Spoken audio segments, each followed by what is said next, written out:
have any questions, please feel free to email. Thank you. Welcome, guys. All right, so we'll introduce Jesse. He wasn't here when I introduced the staff, but Jesse's in the back. This is Jesse Kiboko. He's the immigration advisor, and you're the one that starts next, right? Yes. You start the next presentation. All right, so come on up, Jesse. We're going to get into immigration regulations.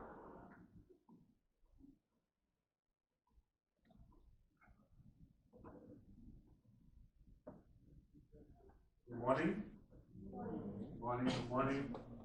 The soccer players are back. Are you the soccer player? Good. Welcome back. Yeah, so today we're going to be talking about the how to maintain your immigration status. Most of students, once they register, for them, that's maintaining status. For the immigration, registration is not enough. Attendance is required.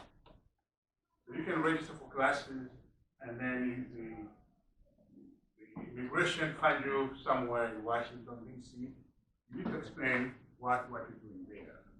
So you're supposed to be in Pocatello and be attending classes. So the civis, going back to civis, anybody knows the meaning of civis? No? You don't know? Okay. A student exchange visitor information system. That's a system that tracks everybody.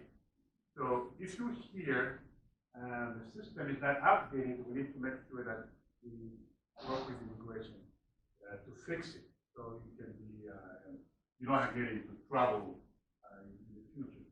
So things that we require when you check in are passport, copy of the visa page, your I-94. Some of you have not been able to download the I-94. You need to talk to us so we can help you fix the issue. You need to have the address where you're staying. This morning I was running the report. Somebody's still living in a hotel somewhere in the roadway. So whenever you move to an apartment, we need to know so we can have the address. So check in with our office after this. Most of you have already checked in, right? Am I right? Okay, so if you have not checked in, please do so. There's a question here. Yes, ma'am. Since I've been away, I've checked my emails, and I got an email after that. But how do I know if I've got an email now? What is your name? Yeah. Yeah, But you would know if you came in and you had to fill out a little form to put your address on there, and you gave a copy of your immigration documents to our front desk in the museum building.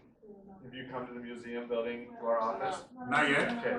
So you need to do so. Yeah, if you haven't done that, do that right after this orientation.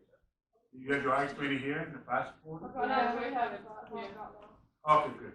So after you can come to the office. We're going to have you print out the I-94 and you're going to check. And you know where you're staying, right? Yeah. You know where you're staying. Okay, good. Thank you so much. That's our website. Yeah, it's always good to go on our website to check it. When you go to ISU.edu/ITO, current student, that's where you're going to be going, and you have all the stuff you need. Signature request, if you need an athlete fund.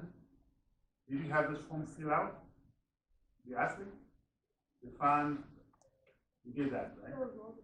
Yeah. So most likely. Papers. So if you've not done that, they're going to give it to you. The coach will give it to you. So all the requests, if you want to make a request for double signature, it's the first one here, document request. The second one is for sponsor student. These are Kuwaiti, Saudi, Yemen, those who are sponsored by the government. Do that. To know the regulation, basic F1 and J1, like I was telling you, you register for classes. The next step is to attend classes. If you don't attend the classes, you're going to get an X. An X is different from an F. An F is somebody who's attending classes regularly. They don't pass. Next, you're not going to class, and the teacher gives you an F, but they mean the same thing. But it might have an impact because on the transcript, it's explained in the back that the student registered but did not attend. That will become an issue with immigration because you did not attend class. If you know that you're not going to be in class, always email the professor. I won't be able to make it today, so we can make up if there's things that need to be done. Do that. Have your passport all the time, and the passport has to be valid. Some people they said, I'm no longer in my country. It has to be. It doesn't have to be valid. The purpose of the passport is for you to enter a different country. When you go to that country, that document has to be valid all the time. And the item cannot expire. If it's expired, you get in trouble with the immigration. The full-time, Nathan talked a little bit about it. Undergrad, 12 credits. 12 credits, 9 hours in the classroom, 3 credits can be online. Or we just advise people to take all the classes, classroom safe. And if you happen to take online class, make sure that you take 9 credit hours classroom safe. Grad school, same thing, 9 credits. If you want to take an online class, only 3 credits, 6 must be in the classroom setting, right? So for the credit limit, or that's a minimum? That's a minimum. And then is it different for summer?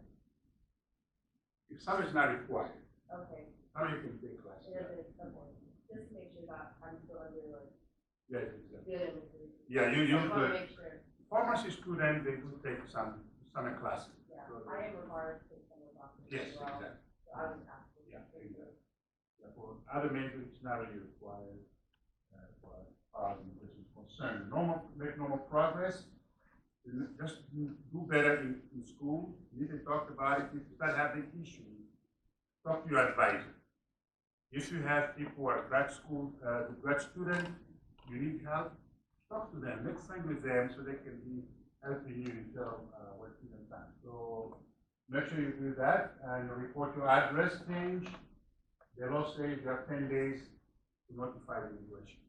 When you leave from one apartment to another, or you move the apartment, you move into a house, you have 10 days to notify the immigration. Do not work illegally. Right. Sorry, going back to the address change, how do we make that change? So it's quicker Just go to, through you do it online and send us an email, I mean, we can upload it. We do that, Through you. and the immigration get it within 24 hours. Some people, they will advise you to fill out the AR-11. AR-11 is an immigration form you fill out in Washington, D.C. That can take up to a year for the immigration to update the link. So it's just better to do it through our office. Any other question? Other question? Okay, we just go slow. It's, people sometimes you come here, you have a hard time finding classes. Could be because of the English issue. We have had students, especially grad students, the department said, no, we have a concern. You're not ready to take certain courses. We advise you to take only 2 courses and undergrad courses to help you start the semester. That's the first one you can use for difficulty for either English or it could be for placement reason, or the education system is it's kind of complicated. Teacher here, they can keep on talking. If you don't understand, you can stop it. You not understand, so they can repeat. It's not being, it's not lack of politeness. It's okay, stop it, the instructor, but I didn't know that you understand the material. But if you let the professor keep on talking, you don't stop them and you end up getting asked. That's maybe very problematic. It's a cultural issue because in certain countries, the teacher will call you names, not in the United States. If you're not understanding, it's okay for you to stop the instruction. So that's why we just go slow. If you're having issues, it can be used for medical reason, sometimes you might lose one of your loved one, and you need to take a reduced course load. That's fine, as long as you come to our office so we can help you do that. People in the final semester, they qualify to take a reduced course load. Grad student working on thesis or dissertation, they can also take that reduced course load. Any question on that one? Okay, so current student, you find that form. We used to have the form online. Now we only have information. You go there, it's going to give you instruction.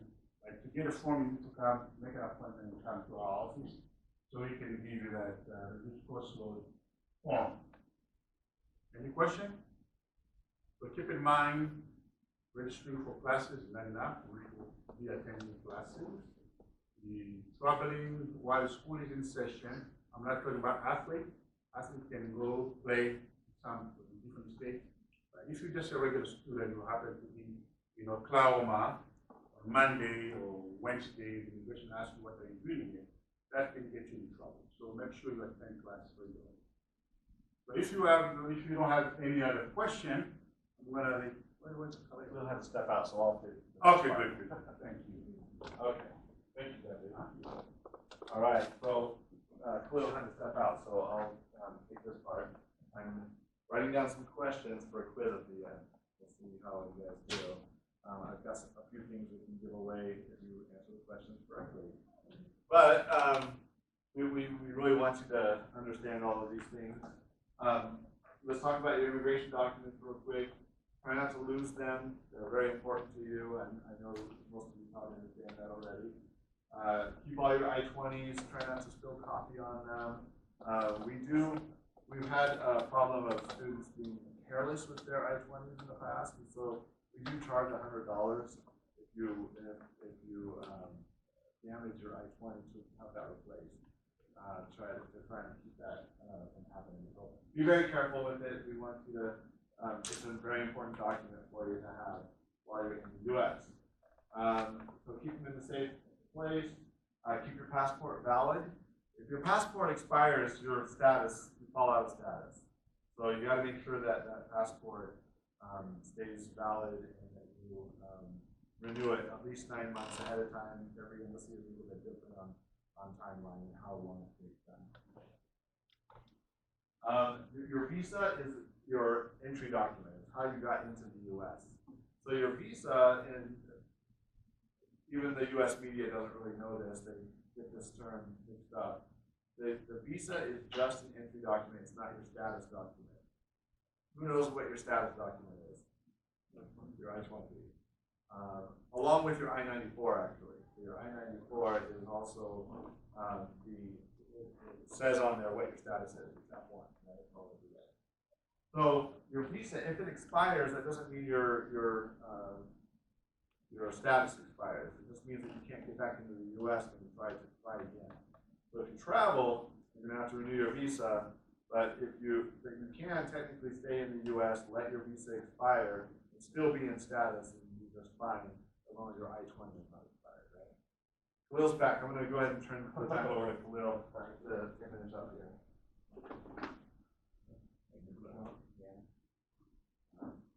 Hello everyone, my name is Khalil Azizi, and from this semester 2 years ago, I came as an F1 student here at ISU and Sean was my immigration advisor.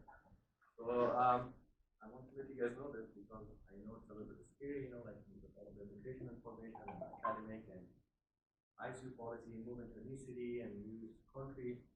So just know that we are here, you know what it is. So I'll talk about the visa. If your visa expires, as long as your I-20 is valid, you can stay in the U.S. And then if you're planning to travel overseas and then come back to the U.S., and then that's the time when you have to apply for a new visa, and you can come back with the same I-20 back to the country. More information about the visa, you can go to our office website, www.isu.edu/IPO, and then if you need more information, please come and see us in our office, and we'll be happy to talk with you. Jesse talked a little bit about the I-94, and I'm sure you guys are all able to print your I-94 online. Some of the students, they had difficulties to print it, and there was some immigration made some error. If you have any difficulty and you cannot find the I-94, please come and see us as soon as possible. So the sooner the better. You contact the airport and you get fixed with that. Your I-94 also, if you're working on campus or if you have some kind of a scholarship, you need to have a social security card number for your driving license also, and for on-campus employment. And when you apply for your social security card, so you have to have a copy of your I-94. And the I-94, you have to make sure that all of the information is correct. Your name is spelled right, your date of birth, all of this information. If anything is not correct, please come and see us as soon as possible. Your I-20 is it's your document. You have to. It's your responsibility. Make sure to keep your I-20 valid. If you're here for 4 years, for undergrad program or for 3 years for graduate or for 5 years, and if you know you're not graduating within the 4 years or 3 years or 5 years, so you need to come and meet with us before your I-20 expires, so we can extend your I-20 for you. You can stay in the US. Again, all of the information is on your I-20 from the section 5. You read it, and if you have any questions, come and see us and we talk about it. We talk about extension. Before it expires, come and see us. We will give some documentation so you can complete and we can see your I-20 for you. And then on your I-20, make sure your name is correct, your education level is correct, and your major. And every time if you decide to change your major, which is very common with international students, basically with all of the students, if you're changing your major from one major to another major, you have to come and see us, and we will print a new I-20 for you with the updated major. That will help you when you graduate from school with your OPT information. If you're traveling overseas, before you travel to overseas, your back home country, or if you're going for a vacation someplace, please come and see us and make sure that your I-20 is signed for signature. On the second page of your I-20, you can see there's a sign that says, it's not on the initial I-20. Once we do the registration, you can sign it for 1 year.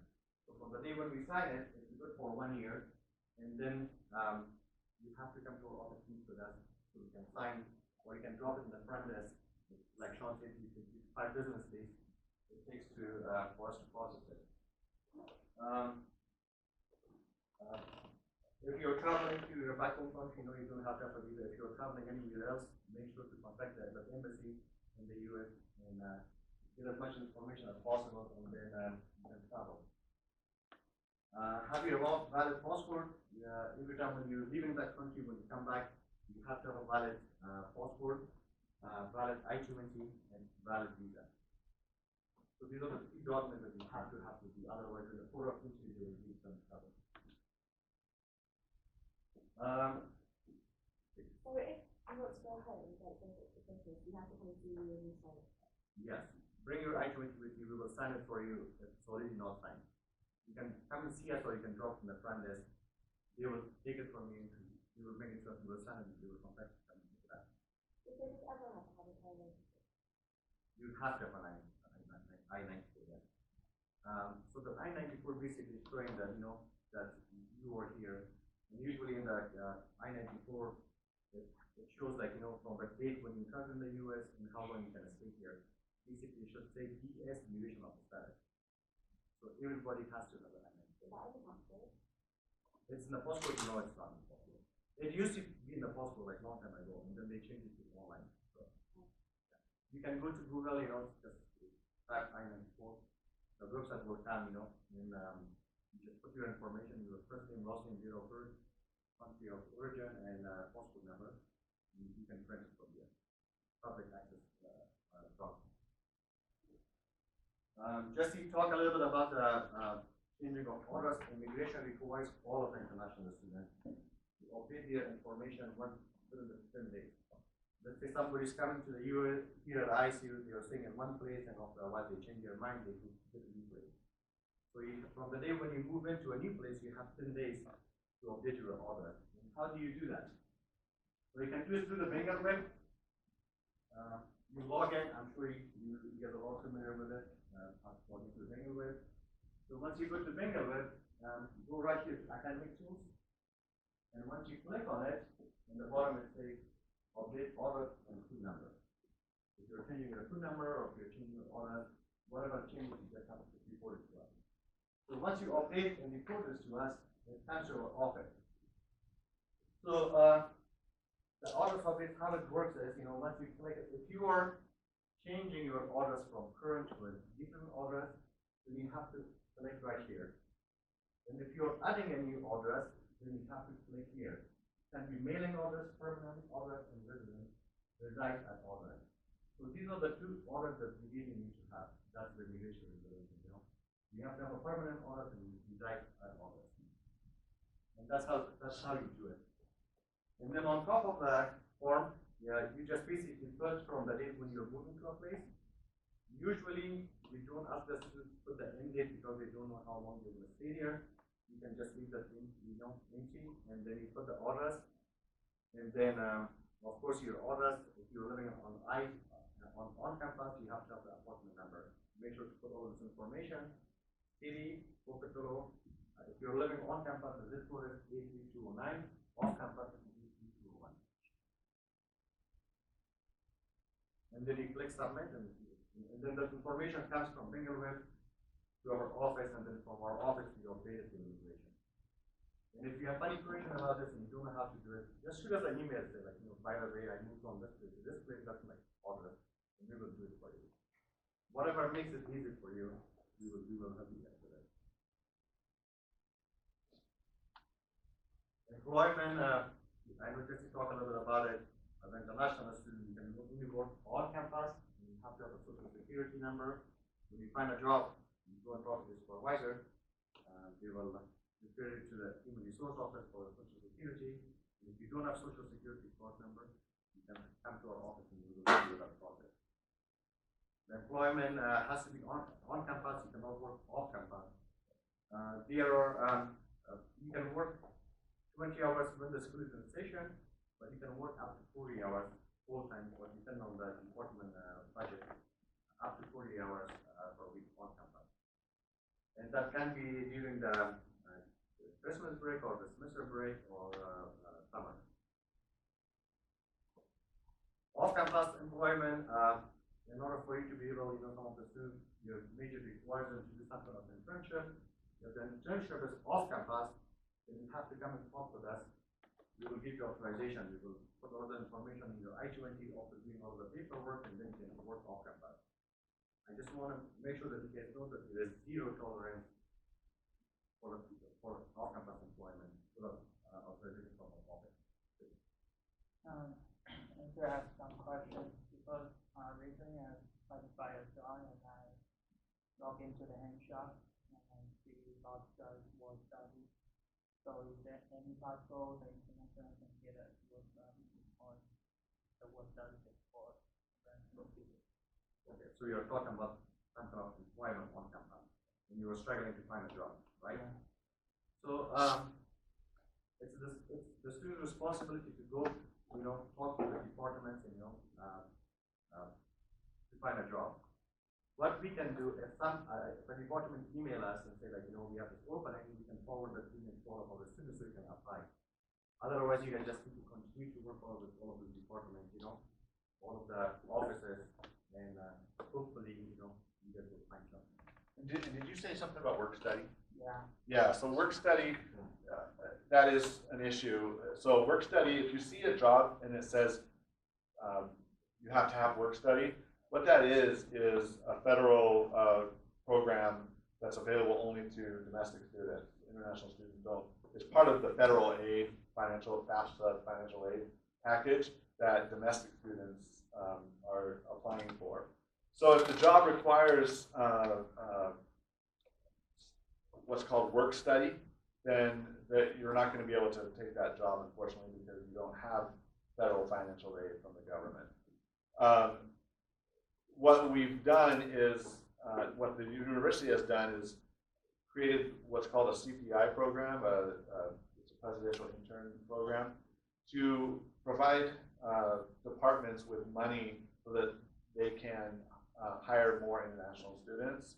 That was one of the purposes of the CPI program. And so there are, so if you go to a job and they ask you if you have work study, you can say, no, I don't have work study, but I'd still really love to work here, if possible. And they can explore the CPI program, and the department can get funding that will help supplement their ability to hire international students as well. So ask about CPI, see if their department is willing to apply for that funding as well.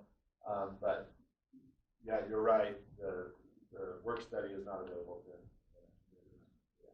Yeah. And then if you need more information about the CPI, you can go to the career office. Yeah. You're just right around the corner of our office. The career office. You're really, really good at finding the employment or finding, talk about the handshake, so that's the program we're running, but they can give you more information about it. For international students to be able to do their internship off campus, they have to go to school for 1 year first, and then they can qualify for that as CPT or internship. If you were here on a sponsorship, and then while you are going to school, and then you're losing your sponsor in case of death, or something happens, and you don't have money, then you have to come and talk to them, and apply. Since we are applying for financial hardship, how that is done, that's a lot of documentation involved with it. Come see us in our office and we'll look at it. When you're talking about internships and you want to be a student for 1 year before you can do like a CPT or something like that, what does that mean? Fall, spring, or 12 months? Fall and spring. Okay. So that's Yeah. Like say if I just started fall, would I be able to do internship in summer session? Does that make sense? Yeah, absolutely, because as long as you go to school for 2 semesters, then Okay. you Just making sure, because I think yeah. we want the program wants me to do internship in the summertime, so I just wanted to make sure Yeah. that that's okay. Yeah, absolutely. Yeah. Yeah, come and see us, when you Yeah. talk with the academic advisor, make sure that you qualify for CPT, Okay. and then come to our office. We have some form we will have you complete, and then have your academic advisor complete some form, and then we will give you a certificate. Okay, thank you. Yeah. Again, more information about the financial hardship or CPT, come and see us in our office, and give you more information on that. Employment, of course, it has to be 20 hours per week, must be on campus, full-time during the school break, which Thanksgiving week, semester break or Christmas break, or summer. Off campus, you have to have authorization from our office before you do CPT or any kind of employment. In order for you to be able to get a job at ICU, you have to have a social security card or number. You cannot apply until you have to have a job offer before you can apply for social security. So you cannot go to your social security office, saying like, yeah, I have a job at ICU and I want my social security number. There's a process. You need to come to our office, we give you a form, you complete it, and then your employment, you complete and sign it, and then you bring it back to us. And then your service has to be registered. When you register for your classes, you register your service record with immigration, and then you can go ahead and apply for your social security card. Again, it's your status, your responsibility. At the end, maintaining your status, your responsibility. We will continue to send you an email as much as we can. Sometimes the system makes errors, but you don't get updates. Make sure that your itinerary is always valid, your passport is valid, and if you know your passport is expiring within the 90 days, you have to contact your embassy here in the U.S. When they have embassy has a different procedure, then they will help you renewing your passport for you. If you have any question, throughout the last couple of years, we have seen a lot of the students, they come and talk with us. They say that, yeah, I wanted to work off campus, but my friend, he or she told me that, it's okay to work off campus. Do not listen to them, just talk with your friends, that's good, but you have to come and get confirmation from our office. pay attention to all of announcements that we send to you guys. We send you about the items to start with the user. Any activities that we have planned, you will see at the email. You guys have all of the information. We have our website. We have a Facebook page. It's Idaho State University/IPO. It's actually International Programs Office/ICU. Like our page and stay informed.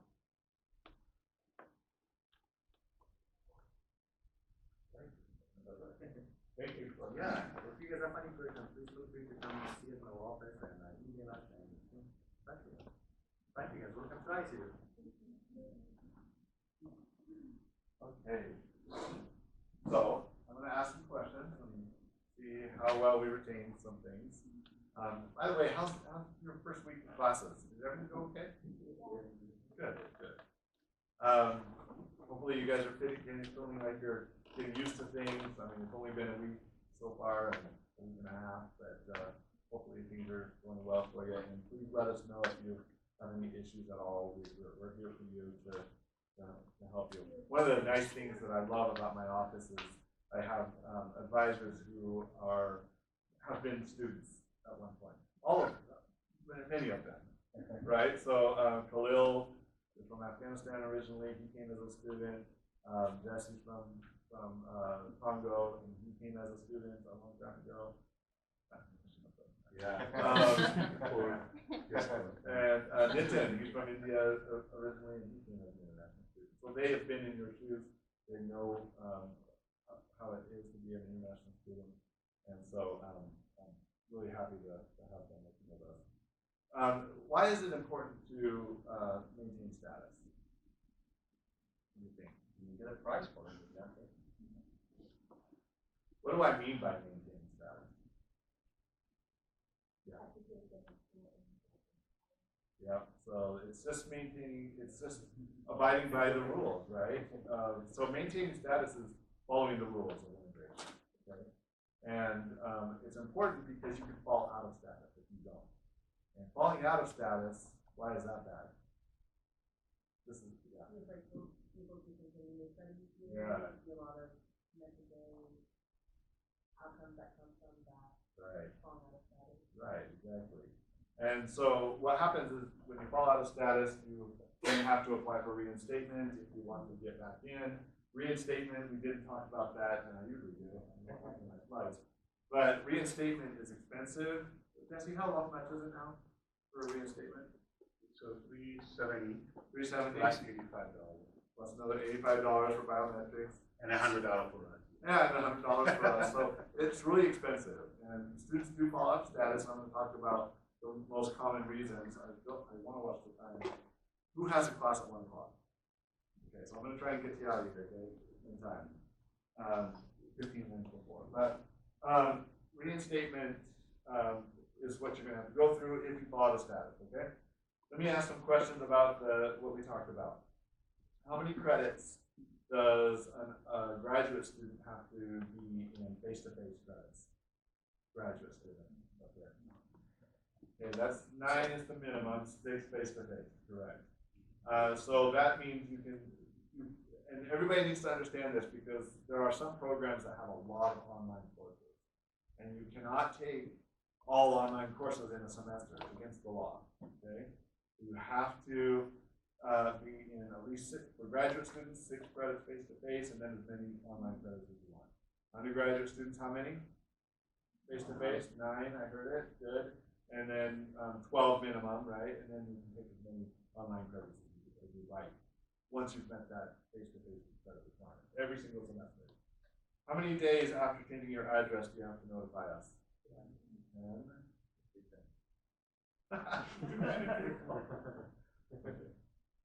She points at the him, so we'll get that.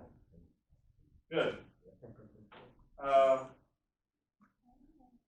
We talked about some of the reasons immigration allows for a reduced course load. So that means you're allowed to take less than 12 or less than 9 credits in a semester. Some of those reasons were medical, some was, your first semester you having difficulty with English. What about I can't afford my semester? Is that one of the acceptable reasons to drop below for a semester? We'll give it to her. Let's not get our man on We first. better have you Before you go, you raise your go. hand again. Okay, you guys, I'll share. We ran out, so now it's just for fun.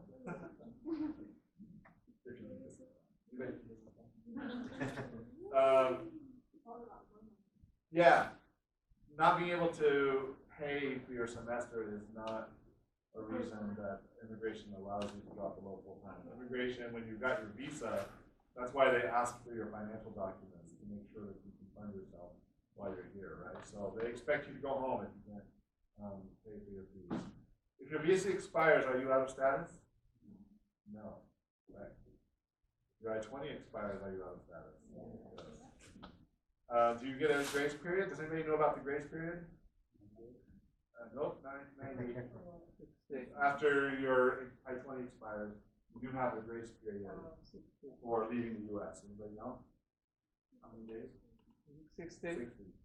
60 days. Good job. We didn't talk about that either, so bonus for you. There's a McDonald's right across the street, really close to ISU. You work there? No. Unless you have CPP or something, right? So no, because just because it's really close doesn't mean you can work there. Can you work at Einstein Brothers that's in the cafeteria in the sub? Yeah, you could, because it's on campus. Okay? So that's one of the, like Khalil was saying, that there is no tolerance for working illegally. We had a student just recently get denied entry because immigration found out that he was working on campus illegally. And had to go home, and you can't ever, not ever, he can't come back. He's barred from the U.S. He has to apply for he's working through an immigration attorney to try to get back in. His future education is over unless they, for some reason, allow him to waive that non-getting to the U.S. So it's very serious. Please do not work off on the daily. Can you apply for, this is one we didn't talk about either. Can you apply to renew your visa within the U.S.? No, you cannot. You have to apply for a visa in your home country. So again, if your visa expires while you're here, no problem. But once you do have to travel, even if you have to go to Canada and come back just for a conference or something, you won't be able to do that unless you go home first, apply for your visa, get it renewed, and then go to Canada. There is an exception to that. Come talk to your immigration advisor. There's an exception for Canada and Mexico. So if you do need to go to Canada and Mexico and your visa is expired, you can come talk to us and we'll let you know about the revalidation rule. Which address in Bingo Web is the most important to update? So we talked about this briefly. There's mailing address, permanent address, and resides at address. The permanent's important and the resides at, correct. So the permanent address needs to always be your home